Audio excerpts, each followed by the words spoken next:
So I got the bike loaded up. Figured I'd try out this bike carrier. Unfortunately, the Rally won't fit in the back of the van. I do believe the 450L will fit in the back of the van, but this thing, I took it for a little test drive earlier. It did pretty good. It's just the Rally's so high with the tower and everything that I just can't get it in the van. I have had my CR250 in the van, and I just remember I had to turn it sideways, and once I got it in the van, it was fine. But this is an old carrier I got from my my buddy. He was moving, so he needed to get rid of it, and it's just looks like a Haul Master Harbor Freight. Works pretty good. I mean, it's gonna have a little bit of play here and there, but obviously, see, I had to put the wood up here so that the handlebar didn't go through the glass. But I mean, all I did was just hook a strap, you know, and it holds it really good. It's not going anywhere. So that, and here's the seat I got from Adventure Zach. Really nice. I went like 55 miles through the mountains a couple weeks ago, and it was just, my ass felt great. Normally with the seat comfort, the Seat Concepts low cut seat, my ass is killing me just riding 20 miles from the riding spot to my house after a good day's ride. So, but as you can see, the clear wrap is starting to show its damage. Probably gonna have to redo it soon.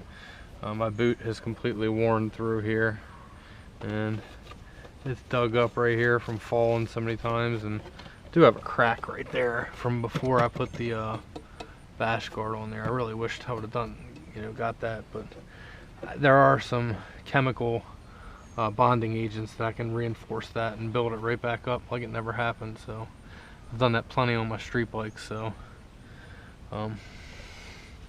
should be pretty easy to fix. I'm probably leaving the toolbox off. It's just, I never use the thing, you know, and it just, I don't know. It's one less thing to break not having it on there, and it doesn't look too bad. I mean, you can tell something's missing. But as far as the rack's concerned, for as old as it is, it's in pretty good shape. It is aluminum outside of these tension straps, and you know, good old Harbor Freight, they cinched on the aluminum down there. But you know, for now it holds. And from what I could tell, it says not to exceed 55 miles an hour and not to exceed 400 pounds. From what's left of the stickers, said 400 pound there. So, but pretty sure that used to say 400. Yeah, it did. I can still see it. But pretty much, you know, gotta do my fork seals eventually. It's killing me with the front brakes. I also keep having a problem where I'm bending my disc. You can see the markings I have on here from fixing this part. You know, it'd get a little bend in it. It'll give me a pulsation in the brakes. But you know, just a review. You know, like I said, I've got the hammerhead shifter.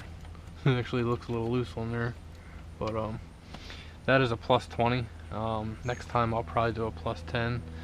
It's a little bit, my foot's not quite that big, but it's a great shifter.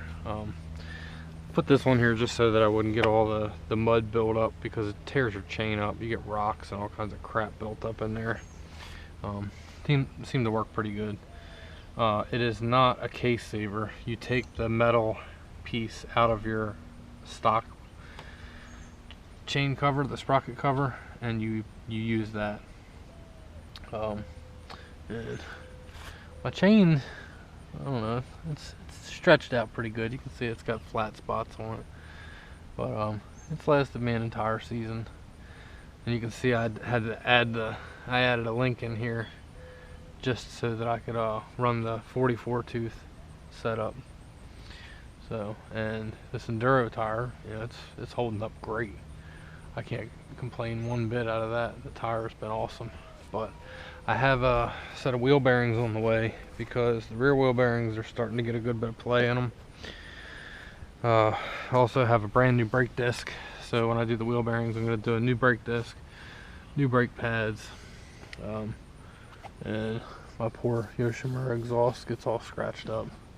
I never did put a donut on there, but so far, I mean, the bike's doing great. I haven't had any major issue out of this thing at all. Unfortunately, you know, I can't say the same for the new bike, but whenever shipping gets straight, we'll have that straightened out and be back on the road, get some new content with a new bike. It'll be fun.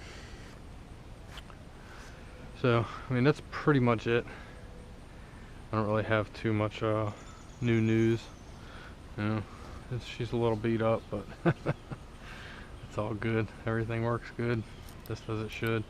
I want to probably eventually get a set of levers like this for the 450.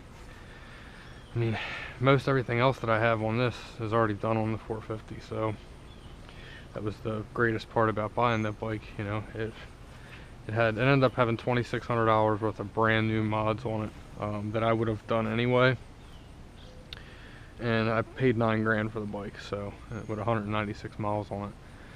So hopefully I get that starter fixed and gears and all the primary gears and everything come in, and we do a whole lot more riding of that bike. I mean, like when I go to Trevorton and that, I'm probably going to take both bikes because I really want to see this bike go up them coal hills. You know, anybody that has one of these or has ridden one, you know there's not a lot of power to be had with them, but they do have really good torque. And personally, I think, you know, most of the hills are like 300 feet. I think the mild ones I can definitely go up. Some of them get really steep, like almost perfectly vertical at the top. I'm not talking about going up them. I'm talking about the moderate, you know, hills that go all the way to the top. I really think that that I can make it up them hills. So we'll see. But I really also want to get the 450 up there because the 450 should be able to take out any of the hills that I want. That will be really cool once I get that up there, because I've ridden a couple of my cousin's bikes. He's got a CRF250, a bunch of 450 four-wheelers. I've had my 450R up there. Can't say I climbed every hill with my 450R four-wheeler because, you know, there's a lot of hills up there that if you make one mistake, you're going to be in a lot of trouble. But my CR250, every hill I've tried up there, except for the front hills, the 500 hills, I've made it with, you know, little problem. I mean, a lot of fun, and I think the 450 will do just as good, if not better. You know, I mean, I don't think that bike's gonna run out of torque.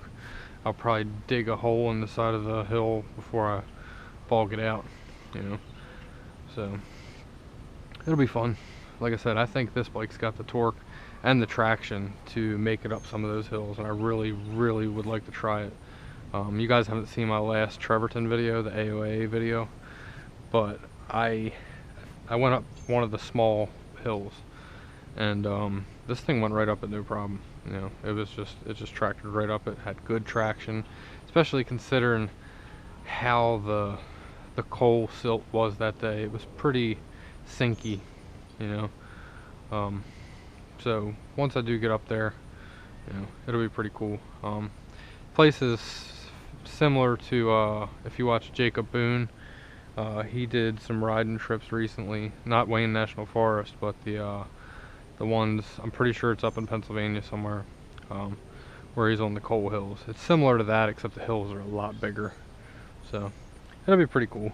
And I don't know, everybody say a prayer that I get my starter part soon, because it's